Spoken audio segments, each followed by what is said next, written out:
Before we begin, please subscribe and click like. And tell me, from which city or country are you listening? The carriage wheels thundered against the cobblestones of the Loire Valley as Prince Henri de Bourbon-Montpensier arrived at Château d'Evreux with a storm brewing in his chest. 4 years. 4 years of unanswered questions, sleepless nights, and a rage that had crystallized into something cold and sharp. The autumn rain lashed against the windows of his carriage as the imposing stone chateau emerged through the mist, its towers reaching toward the grey sky like accusations. He had tried everything: investigators, private inquiries, bribes, and they all led here to this forgotten corner of France where the Devereux aunts had retreated after the scandal. After Céleste had vanished, the carriage halted with a jolt. Henri didn't wait for his driver. He threw open the door and strode through the rain toward the chateau's entrance, his military boots splashing through puddles, his dark coat billowing behind him. He pounded on the heavy oak door with enough force to wake the dead. When the door finally opened, it wasn't a servant but Marguerite Devereux herself. Tall, severe, dressed entirely in black like a perpetual mourner, her sharp eyes widened fractionally before her face became a mask of aristocratic displeasure. "Your Highness," she said, her voice clipped, "this is highly irregular. We received no notice. Where is she?" Henri's voice cut through the air like a blade. Rain dripped from his dark hair, plastering it to his forehead, but he made no move to wipe it away. His grey eyes, once warm, now cold as winter stone, fixed on Marguerite with an intensity that made her step back. "I don't know what you—" "Don't lie to me." He moved forward, forcing her to retreat into the entrance hall. The chateau's interior was dim, lit only by weak afternoon light filtering through tall windows. "I know she's here. 4 years of searching, and every thread leads to this house. Where is Céleste?" Behind Marguerite, another figure appeared, Vivienne, the younger aunt, softer but equally pale, her hands twisted in her skirts. "Your Highness, please understand. I understand that the woman I was to marry disappeared 3 weeks before our wedding, without a word of explanation." Henri's voice rose, echoing off the stone walls. "I understand that Paris society whispered she'd run off with a lover, that she'd died, that she'd gone mad. I understand that I've spent 4 years in hell, while you two hid the truth." "Henri." The voice came from the top of the grand staircase, a woman's voice, barely above a whisper, but it hit him like a physical blow. He turned slowly, and the world stopped. Céleste Devereux stood at the top of the stairs, one hand gripping the banister, as if she might collapse without it. She wore a simple dove-grey dress that made her skin look luminous in the dim light. Her dark hair was pulled back in a loose knot, revealing the elegant line of her neck. But it was her face that destroyed him, those enormous dark eyes, wide with shock and something that might have been fear, set in a face even more beautiful than his tormented memories. 4 years should have dimmed her. Instead, she looked like a masterpiece finally restored. For a moment, neither of them moved. The air between them crackled with 4 years of grief, rage, and something far more dangerous. Then Henri's carefully constructed control shattered. "You're alive." The words came out strangled. He took a step toward the stairs, then another. "All this time, all these years, you're alive." Céleste descended 1 step, then stopped. Her hand trembled on the banister. "Henri, don't."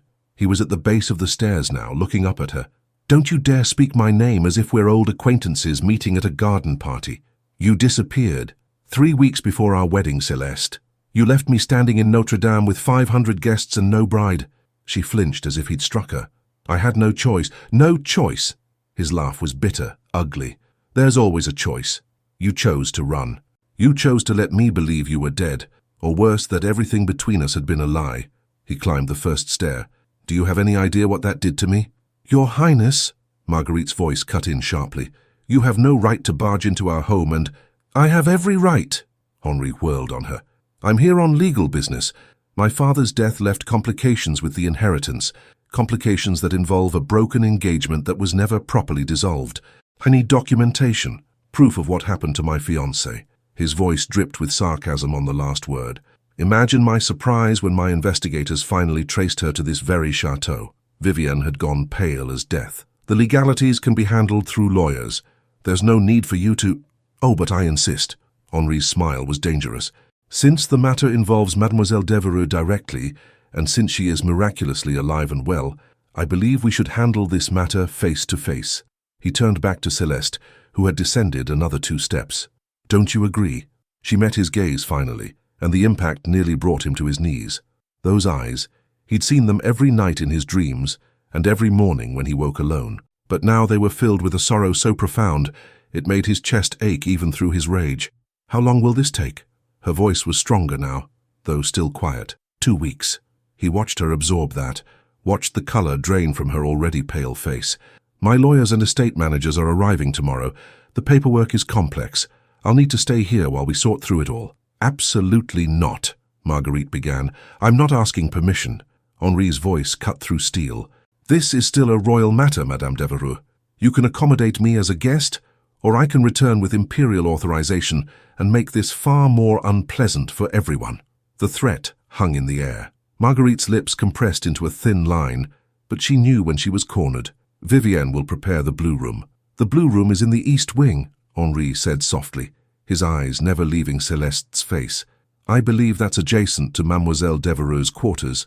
How convenient. Celeste's breath caught audibly. For the first time, something other than sorrow flickered in her eyes. Fear, perhaps, or awareness of the dangerous game they were about to play. Dinner is at 8, Marguerite said icily. Vivienne, show His Highness to his room. As Vivienne scurried forward, Henri finally climbed the rest of the stairs. When he reached Celeste's level, he stopped inches from her, close enough to smell the lavender in her hair, close enough to see the pulse fluttering wildly in her throat. 2 weeks, Celeste, he murmured, so quietly only she could hear. 2 weeks of you, me, and all the ghosts between us. By the time I leave, I'll have my answers. All of them. Then he followed Vivienne down the corridor, leaving Celeste trembling on the stairs and Marguerite watching with barely concealed panic. The morning sun poured through the library windows like honey, illuminating dust motes in the still air as Celeste stood frozen in the doorway. Henri sat in her father's old chair, the leather one by the fireplace, with a stack of letters in his hands. Her letters, the ones she'd written to him during their engagement, full of love and laughter and plans for their future. He looked up as she entered, and the expression on his face made her want to flee.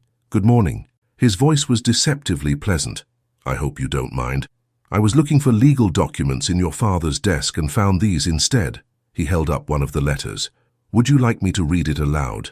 My dearest Henri, 3 more weeks until I become your wife. I count the hours, the minutes.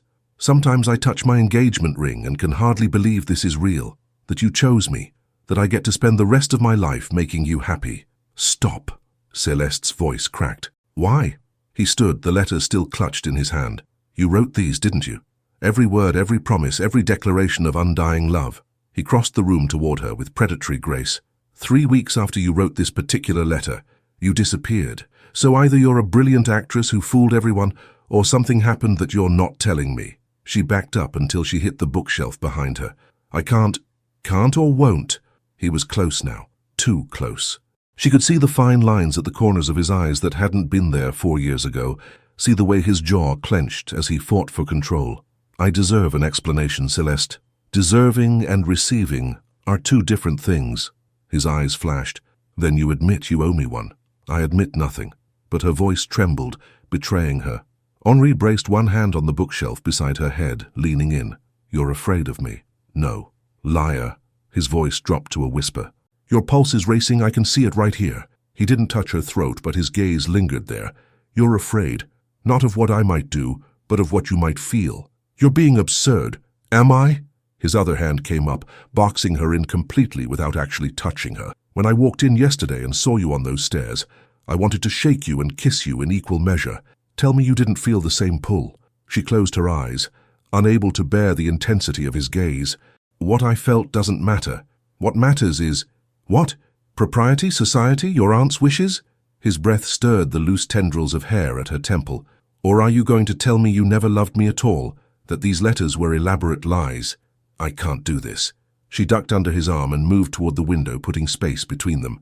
Her hands gripped the windowsill until her knuckles turned white. You being here is impossible, yet here I am. He tossed the letters onto the desk and followed her, though he maintained a careful distance this time.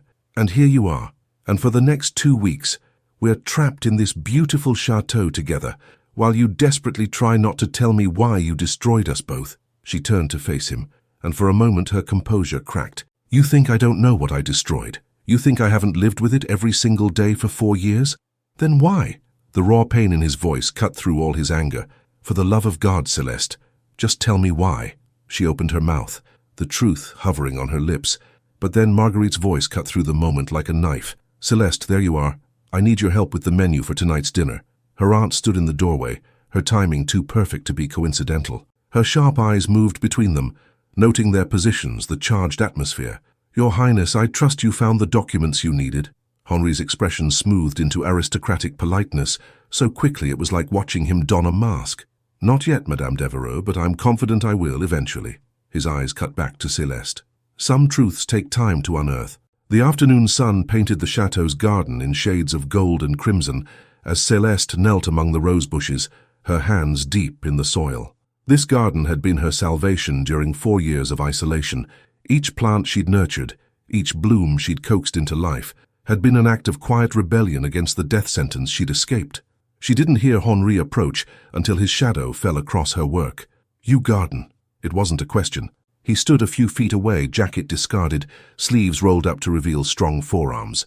The Celeste I knew had never touched soil in her life. The Celeste you knew died 4 years ago. She sat back on her heels, shielding her eyes to look up at him. Did she? He crouched down, picking up one of her gardening tools. Or did she just learn to hide herself away like these roses hidden behind chateau walls? Philosophy doesn't suit you. Neither does bitterness. But we all adapt. He studied the roses, prize specimens perfectly tended. These are exceptional. You've been doing this a long time. 4 years gives you time to develop new skills, or to perfect old ones. He moved closer, examining her work. May I? Before she could answer, he was kneeling beside her in the dirt, completely unconcerned with his expensive clothes. The physical proximity sent heat racing through her veins. She could smell him, sandalwood and something uniquely Henri that made her dizzy with memory.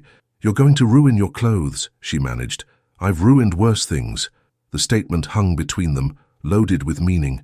They worked in silence for a few minutes, the only sounds the soft rustle of leaves and the distant call of birds. Celeste was acutely aware of every movement he made, the flex of his forearms as he worked, the concentration on his face, the way his shoulder occasionally brushed hers. Why roses? He asked finally. They're resilient. They survive harsh winters, come back stronger. They're beautiful, but they have thorns. They protect themselves. She paused, realizing she'd revealed too much. Henri's hands stilled in the soil. Like you. She didn't answer, couldn't answer without completely falling apart. I used to imagine you in Paris, he continued, his voice low and rough, living in some grand house with a husband who didn't deserve you, children who had your eyes. I'd torture myself wondering if you ever thought about me, if you ever regretted. He stopped abruptly, a muscle ticking in his jaw. I thought about you every day. The words escaped before she could stop them. His head snapped toward her. Then why? Because sometimes love means letting go. She stood abruptly, soil falling from her skirts. Sometimes the most loving thing you can do is walk away. That's a coward's philosophy. He rose to face her, and now there was real anger in his eyes again. Love doesn't walk away. Love fights. Love burns down the world if it has to. You're being romantic and foolish, and you're being evasive and infuriating. His voice rose. 4 years, Celeste. 4 years you could have sent a letter, a message, anything. Even if you didn't want to marry me, even if you'd fallen in love with someone else. I deserved to know you were alive. I couldn't. Why not? He grabbed her wrist, not hard, but firm enough to stop her from fleeing. His thumb pressed against her pulse point, feeling how her heart raced. What could possibly be so terrible that you chose to let me grieve you like you were dead? She tried to pull away, but he held firm. Let me go. No. Something in his voice changed, became almost desperate. Not until you give me something real. One truth, Celeste. Just one. She met his eyes, and the anguish she saw there nearly broke her. This close, she could see every detail. The faint scar on his eyebrow from a childhood riding accident, the darker ring around his grey irises, the way his breath came faster as he waited for her answer. I never stopped loving you, she whispered, even when I wanted to. Even when it would have been easier. I never stopped. The confession hung in the air between them like a living thing. Henri's grip on her wrist softened but didn't release. His thumb stroked once, twice over her pulse. Then, Why? The sound of footsteps on the garden path made them spring apart. Vivienne appeared around the hedge, her expression apologetic. Forgive me for interrupting, but Marguerite needs you both inside. The lawyers have arrived early. Henri's expression hardened. Of course they have, but his eyes never left Celeste's face. This conversation isn't finished.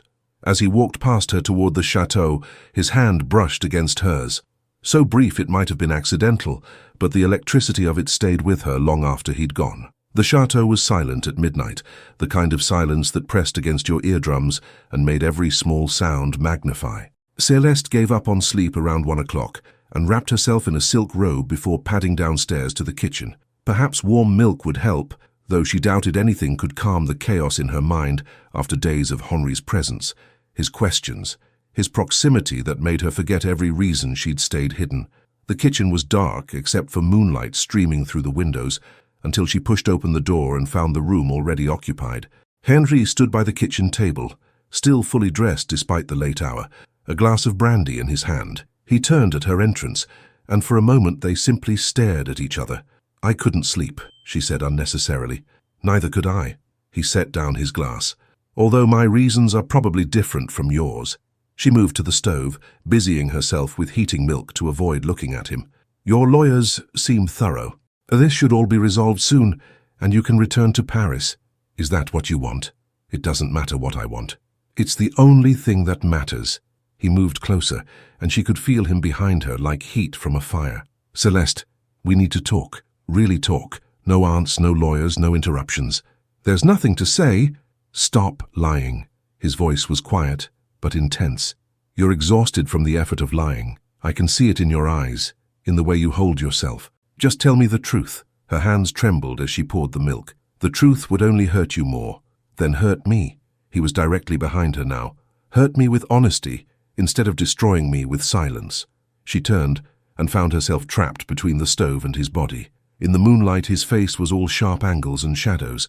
Henri, I've spent 4 years in hell, he said, his voice raw. 4 years trying to understand how the woman who wrote those letters, who looked at me like I hung the stars, could vanish without a word. 4 years where every woman I met was compared to a ghost and found wanting. Do you know what that does to a man? I never wanted to hurt you, but you did. His hand came up, hovering near her face but not touching. You destroyed me, Celeste. And the worst part is that seeing you now, being near you again, I realize you could do it all over again and I'd let you. The confession hung between them like a raw wound. I was trying to protect you, she whispered. From what? From me. From watching me. She stopped, the words catching in her throat. Watching you what? He leaned closer, and she could smell the brandy on his breath, see the desperate need for answers in his eyes. Say it. I can't. Yes, you can. His hand finally made contact, fingers ghosting along her jaw. Whatever it is, I can handle it. What I can't handle is this. You standing right in front of me but still 1,000 miles away. She closed her eyes against the tenderness in his touch. If I tell you, everything changes. Everything already changed the moment I walked into this chateau and saw you alive. His thumb traced her cheekbone. Please, I'm begging you. Tell me why you left. The dam broke. 4 years of secrets, of lonely nights and crushing guilt, of loving him from a distance while he thought her dead or faithless, it all came pouring out. I was dying, she said, her voice barely audible. The doctors gave me 6 months, maybe less, a progressive disease that would destroy me piece by piece until I was nothing but a burden, a tragedy, a ghost in your house. I couldn't do that to you. Henri went absolutely still. For a long moment, he didn't breathe, didn't move. When he finally spoke, his voice was barely controlled. What? 3 weeks before our wedding, I collapsed. The doctors ran tests. The diagnosis was, her voice broke. They said I'd deteriorate quickly. Loss of mobility, pain. Eventually, I wouldn't even recognize you. I couldn't let you watch that. I couldn't let you tie yourself to a dying woman out of honor or pity. His hand had fallen away from her face. He stared at her, as if she were speaking a foreign language. So you decided to disappear, to let me think you'd run away, that you didn't love me. Better you hate me than pity me. Better? The word exploded from him. Better to rip my heart out and let me spend 4 years in agony than to let me choose, to let me decide if I wanted to spend whatever time you had left by your side. You don't understand. No, you don't understand. He grabbed her shoulders, and his eyes were blazing now. You made a choice that wasn't yours to make. You decided what I could handle, what I deserved, without giving me any say. That's not love, Celeste. That's cowardice." She flinched, but he wasn't done. "And where are you now? You're alive. You're standing here, obviously not dying, obviously not the invalid you described. What happened?" "The treatment was experimental. My aunts found a doctor in Switzerland who thought he could help. He did." She pulled away from his grip, wrapping her arms around herself. But by then, months had passed. "Marguerite had already spread the rumors to explain my disappearance. You had left for military service. Everyone thought I was dead or disgraced. My aunts convinced me it was too late to go back, that returning would only create more scandal, hurt you more. So you stayed hidden." His voice had gone cold again. "For 4 years, while I—" He stopped, turning away, his hands fisting at his sides. "Do you have any idea what you put me through? I thought I was doing the right thing." "The right thing?" He whirled back to face her. "The right thing would have been to trust me, to let me love you through sickness and health, exactly as we vowed we would. The right thing would have been to give me a choice. I was protecting you. I didn't need protection. I needed you." His voice cracked on the last word, and suddenly all the anger drained out of him, leaving only devastation. "God, Celeste, don't you see? I would have given up everything, my title, my inheritance, everything for one more day with you. Instead, I got 4 years of grief, and you got 4 years of imprisonment in this chateau." Tears streamed down her face now. "I thought I was dying, Henri. I thought I was sparing you." "You thought wrong." He closed the distance between them in 2 strides and pulled her into his arms. The embrace was fierce, almost desperate. "You should have told me. You should have let me decide." She collapsed against him, 4 years of loneliness and regret pouring out in broken sobs. His arms tightened around her, his face buried in her hair. "I'm sorry," she whispered. "I'm so sorry." "I know." His voice was rough against her ear. "And I'm furious with you, and I still love you so much it's killing me." She pulled back to look at him, and what she saw in his eyes made her breath catch. Anger, yes, but also hunger, need, and a love that had somehow survived 4 years of absence. "Henri," he kissed her. It wasn't gentle or tentative. It was 4 years of starvation given form, lips crashing together with desperate intensity. She gasped against his mouth, and he took advantage, deepening the kiss until she couldn't tell where she ended, and he began. When they finally broke apart, both breathing hard, he rested his forehead against hers. "This isn't over," he said. "Not by a long shot, but I'll be damned if I lose you again." Then he released her and walked out of the kitchen, leaving her trembling and dizzy with a single truth burning in her chest. She loved him now more than ever, and that terrified her more than dying ever had. Henri didn't sleep that night, and when dawn broke over the Loire Valley, he was already in the study, staring at the medical letter he'd found days ago.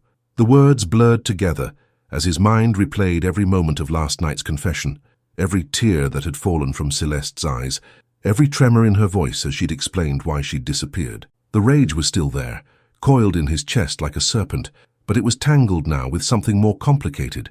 Grief for the time they'd lost, fury at her aunts for their manipulation, and underneath it all, a love so fierce it frightened him. When Celeste appeared in the doorway just after sunrise, still in her robe with her hair loose around her shoulders, they stared at each other across the room like 2 people standing on the edge of a cliff. "I need to tell you everything," she said quietly. "No more half-truths, no more evasions. You deserve that." He gestured to the chair across from his desk. As she sat, morning light caught the streaks on her cheeks that suggested she'd been crying most of the night. The sight made his chest ache. "The disease was called progressive neurological degeneration," she began, her voice steady, despite the tremor in her hands. The doctors in Paris had never seen a case so aggressive in someone so young. Within weeks of the diagnosis, I'd started losing feeling in my extremities. The pain was— She stopped, swallowed. "They said within months I wouldn't be able to walk. Within a year I might not recognize faces, might not be able to speak. Eventually I would be trapped in a body that wouldn't respond, unable to communicate, unable to do anything but exist." Henri's hands clenched on the desk, but he said nothing, letting her continue. "Marguerite found Dr. Beaumont in Switzerland. He was experimenting with treatments that other doctors called impossible, combinations of medicines, therapies, things that hadn't been tried before, but his success rate was less than 20%, and the treatment itself was brutal. Months of agony with no guarantee it would work." She met his eyes. "My aunts brought me here to the chateau, told me they would handle the scandal of the broken engagement, that I needed to focus on treatment and recovery. They convinced me you'd be better off thinking I'd jilted you than knowing I was dying. And you believed them. I was 19, terrified and deteriorating by the day. Her voice broke. Yes, I believed them.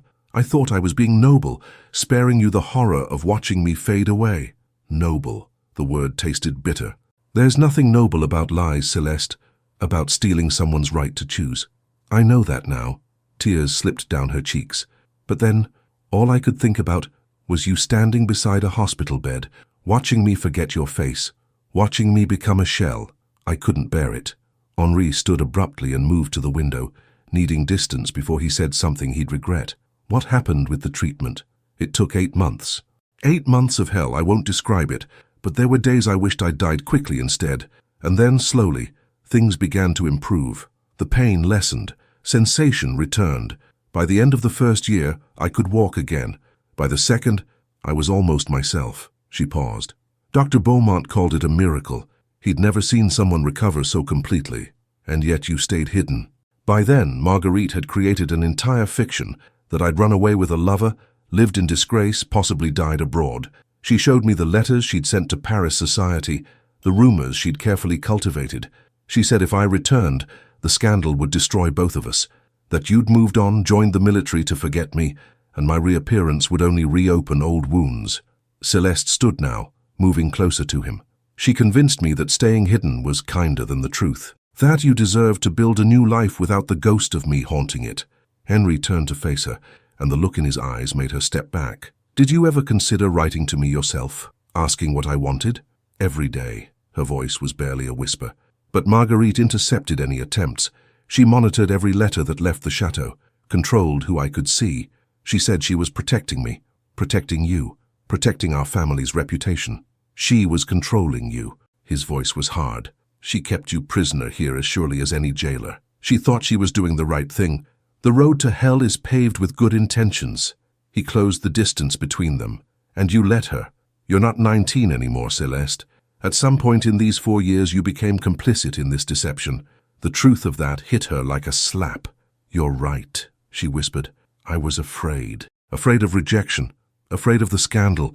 Afraid that you'd look at me and see only the broken girl who'd disappointed you.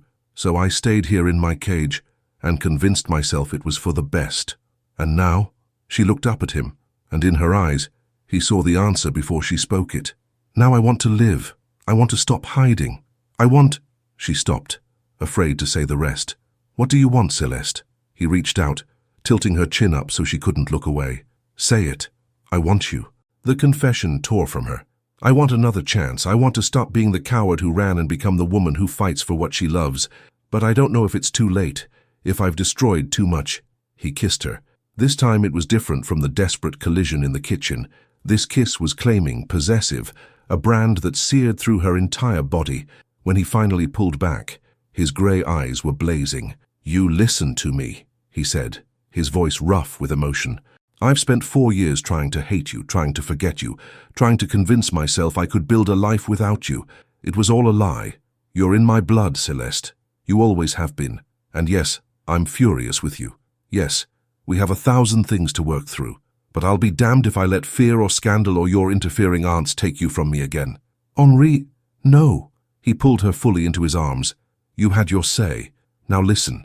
You belong to me. You always have. And I don't give up what's mine. Not to disease, not to distance, and certainly not to fear. His lips brushed her temple. We're going to fix this. Together.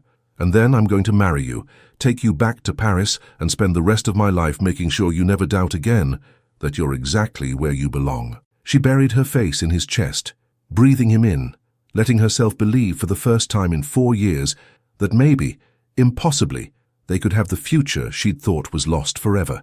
They stood like that as the sun rose higher, two people who'd been broken apart beginning the slow process of healing together, until Marguerite's voice shattered the moment like glass. How touching! They sprang apart. Marguerite stood in the doorway, Vivienne hovering anxiously behind her. The older aunt's face was a mask of cold fury. I suppose you've told him everything, Marguerite said, her voice like ice. Undone 4 years of careful protection with your selfish need for, what? Absolution? Love? She spat the last word like a curse. Protection?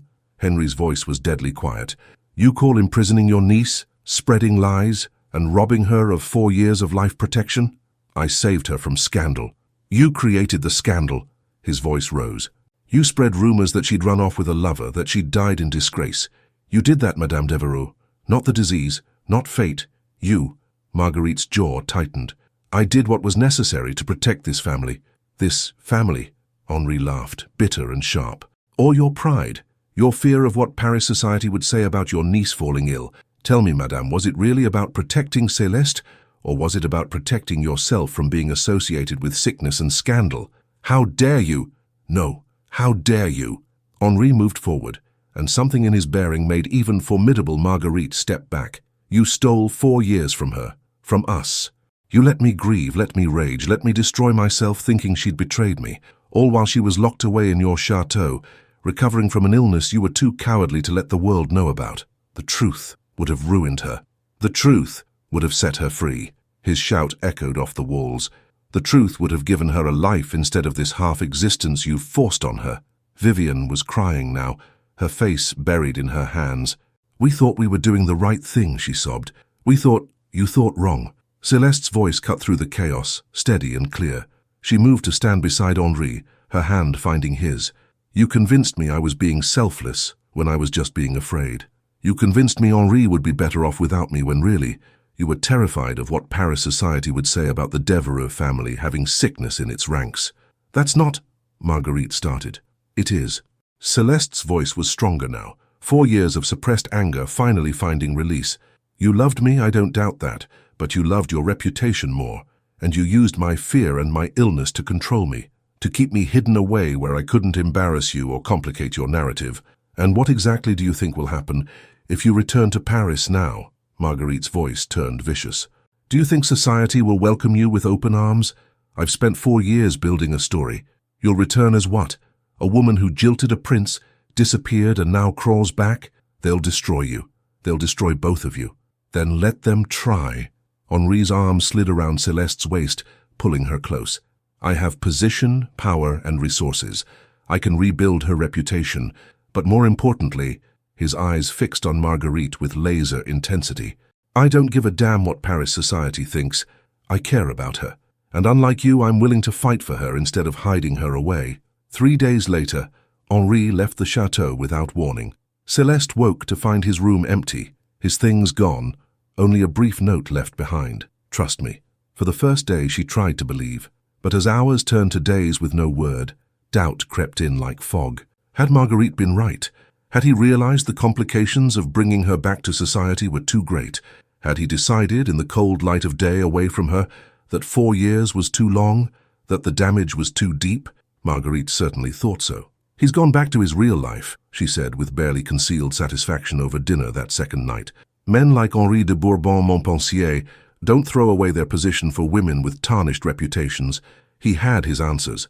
Now he'll proceed with whatever arrangement allows him to move forward with his inheritance and leave you to your peace here." "You don't know that," Vivian protested weakly, but even she looked doubtful. Céleste said nothing. She moved through the chateau like a ghost, tending her gardens with mechanical precision, sleeping little, eating less. The brief, brilliant hope Henri had ignited was flickering out, and with it, her will to fight. She'd been a fool to believe in second chances, a fool to think love could survive 4 years of absence and betrayal, a fool to imagine she could ever reclaim the life she'd walked away from. On the morning of the 4th day, she stood in her garden at dawn, staring at the roses she'd nurtured so carefully, beautiful things that bloomed and died over and over, in endless cycles. She'd thought herself like them, resilient, capable of renewal. But maybe Marguerite was right. Maybe some things, once broken, stayed broken. "Mademoiselle Devereux?" She turned to find a stranger standing at the garden gate, a well-dressed man with kind eyes and an official-looking leather case. "I am Maître Laurent, attorney to His Highness Prince Henri de Bourbon-Montpensier. I have something for you." He opened the case and withdrew a sheaf of papers. "These are sworn testimonies from Dr. Beaumont regarding your illness and treatment. Medical records proving your absence was due to serious illness, not scandal or flight.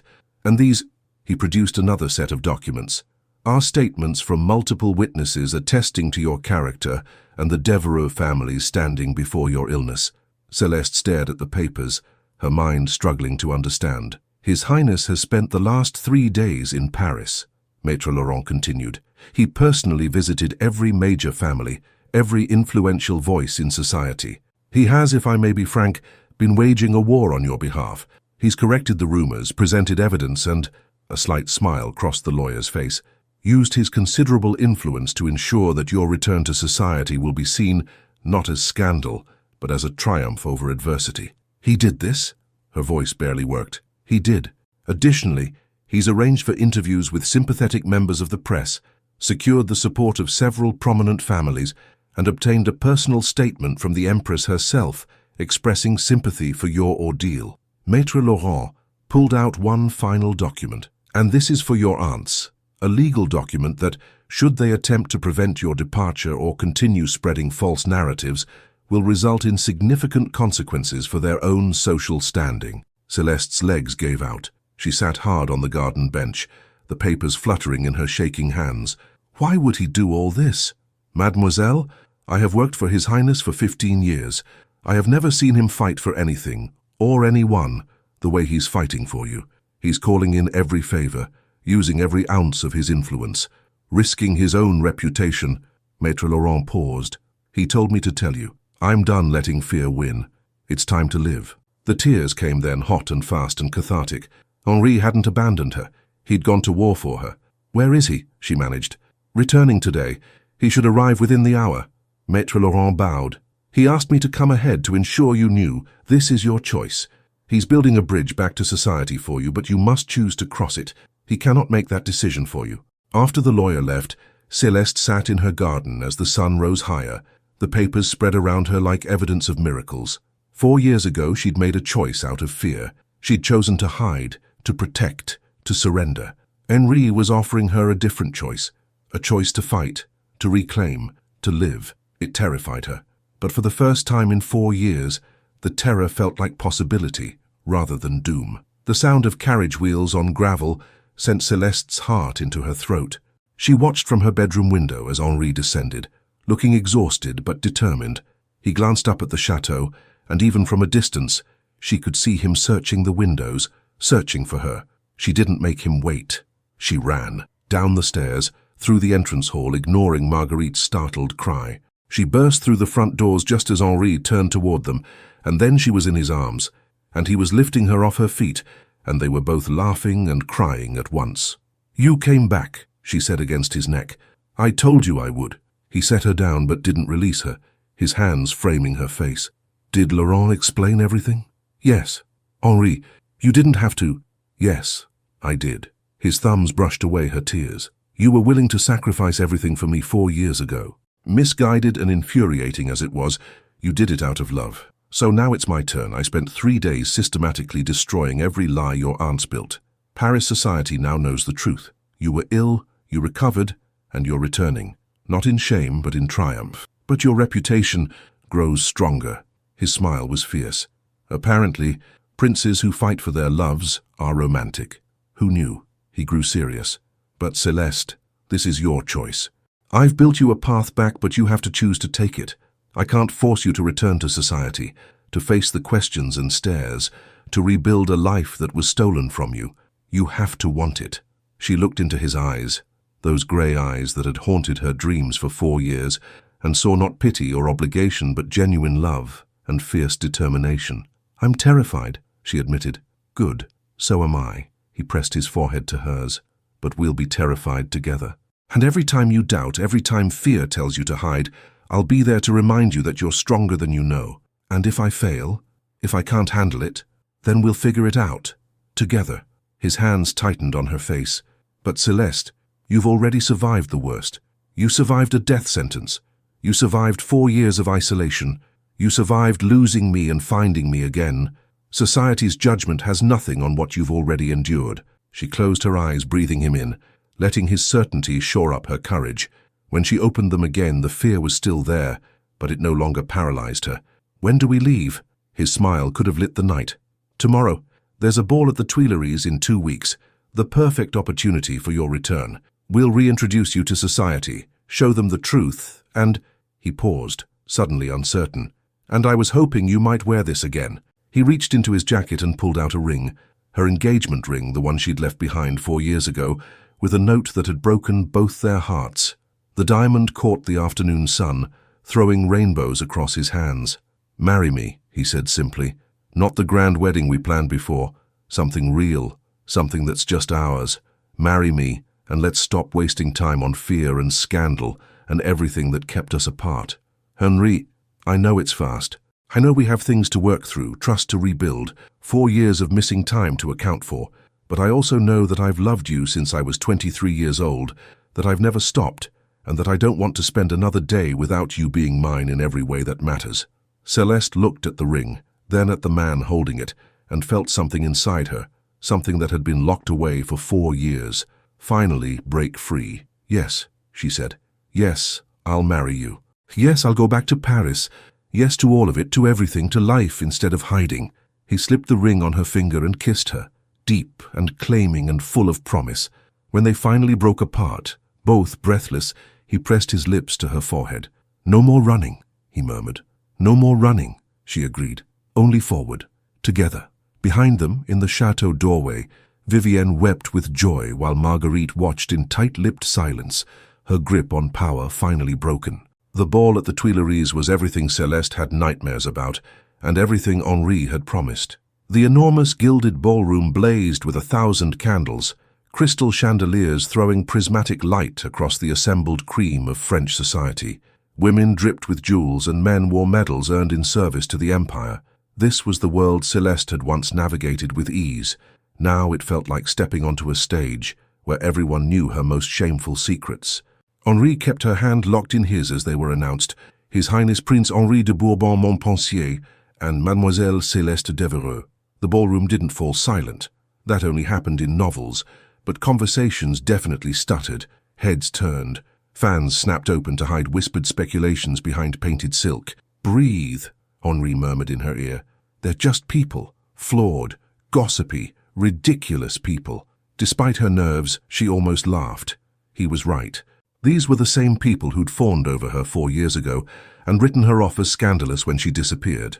Their opinions were weather vanes, shifting with every wind. They made their way through the crowd slowly, Henri stopping to greet various dignitaries and introduce Celeste with studied casualness, as if her return was the most natural thing in the world. Some were warm, particularly those Henri had personally visited in his 3-day campaign. Others were coolly polite, withholding judgment. A few were openly curious, questions dancing behind their eyes. The Empress herself, resplendent in crimson silk, beckoned them over. Celeste curtsied deeply, remembering the protocol from years ago. "Mademoiselle Devereux," the Empress said, her voice carrying just far enough to be heard by nearby courtiers. "How good to see you recovered. I understand you've been through quite an ordeal. Your Majesty is kind." Celeste's voice stayed steady. "It was a difficult time, but I am grateful to be well again." "Indeed." The Empress's sharp eyes assessed her, then softened fractionally. "Prince Henri has spoken quite passionately about your strength during your illness. It seems the Empire nearly lost 2 valuable members, you to sickness and him to grief." She smiled slightly. "I'm pleased that both of you have been restored to us." It was a masterful bit of courtly politics, framing Celeste's absence as illness rather than scandal, Henri's suffering as tragic rather than embarrassing, and their reunion as a romantic triumph rather than awkward resurrection. Within minutes, that framing would ripple through the ballroom, reshaping the narrative. "Thank you, Your Majesty," Henri said, bowing. "Your understanding means everything."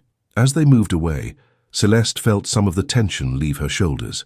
She didn't have to do that. No, she didn't. Henri squeezed her hand. "But I may have suggested that a love story of triumph over illness and adversity would be excellent for morale in these uncertain political times, and that the Empire showing compassion to one of its own daughters would reflect well on imperial values. You're devious. I prefer strategic." His smile was wicked. "Now dance with me. Let's give them something beautiful to talk about." The orchestra was playing a waltz.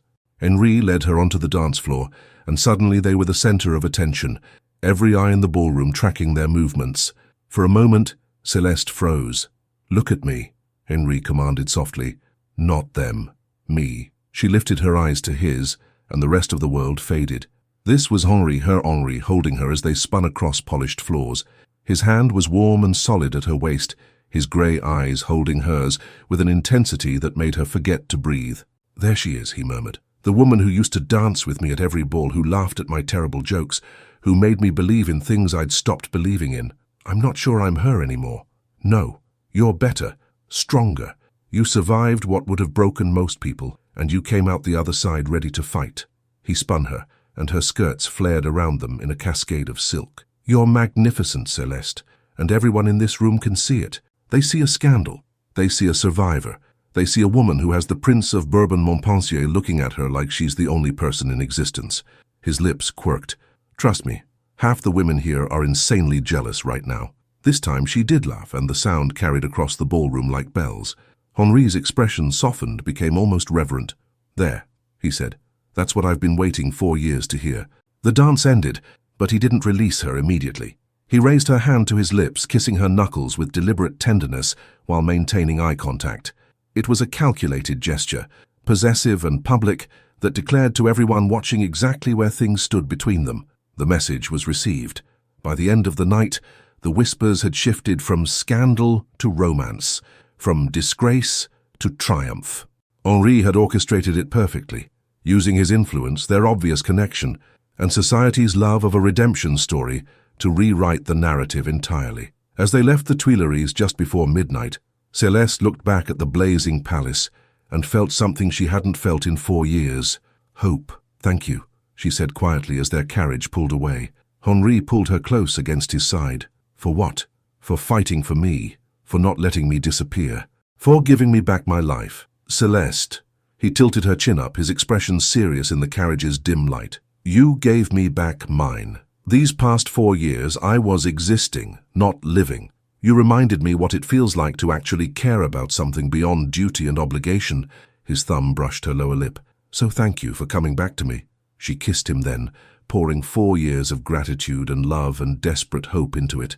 When they finally broke apart, both breathless, he rested his forehead against hers. "One more week," he murmured. "One more week of propriety and planning and letting society adjust. Then you're mine forever." "I'm already yours," she whispered back.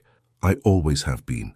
The wedding took place in the private chapel at Henri's Paris estate, exactly 1 week later. Unlike the grand cathedral ceremony planned 4 years ago, with 500 guests and imperial fanfare, this was intimate. Just 30 carefully chosen friends and family. Vivienne was there, crying happily into her handkerchief. Marguerite had not been invited. Celeste wore ivory silk rather than white, with a crown of fresh roses from her chateau garden. As she walked down the short aisle toward Henri, she saw him clearly for perhaps the first time. Not the prince, not the title, but the man who'd fought through hell to bring her home. The vows were traditional, but when Henri said, "In sickness and in health," his voice broke slightly.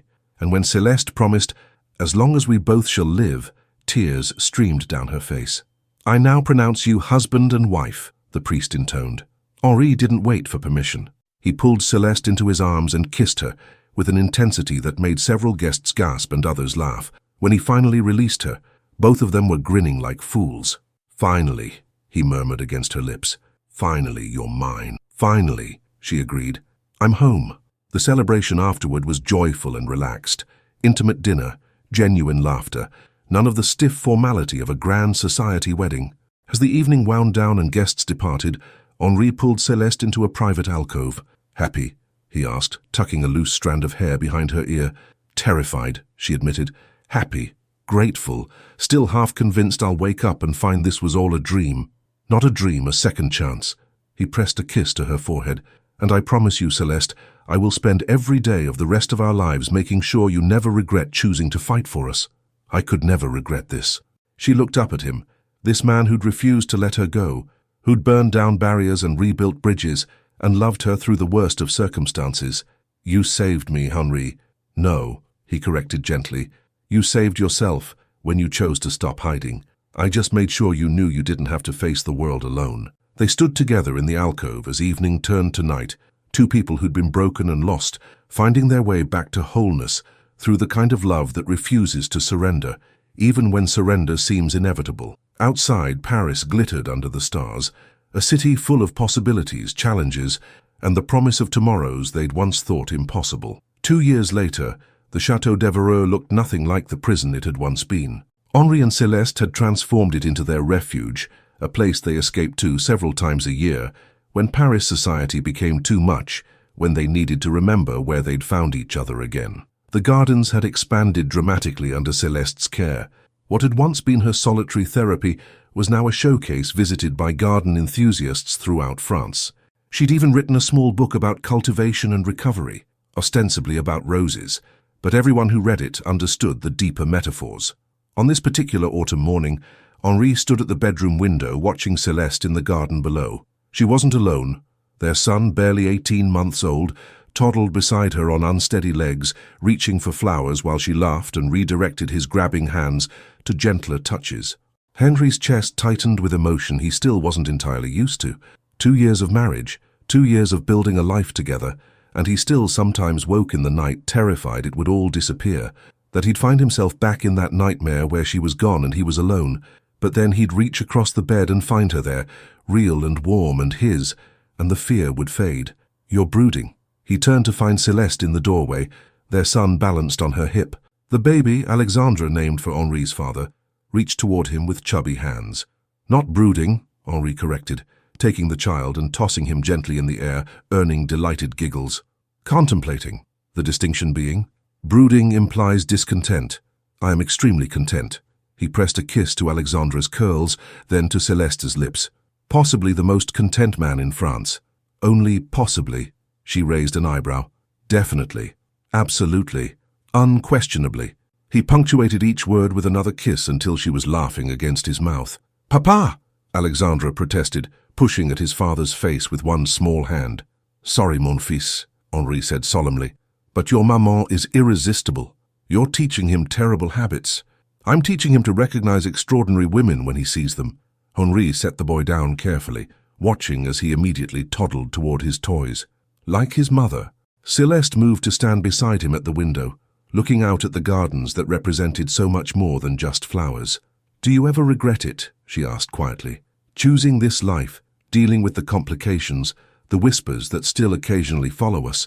He turned to face her fully, his expression fierce. "Never. Not once. Not for a single second." His hand came up to frame her face. "You gave me 4 years of hell when you left. But these past 2 years, these have been heaven.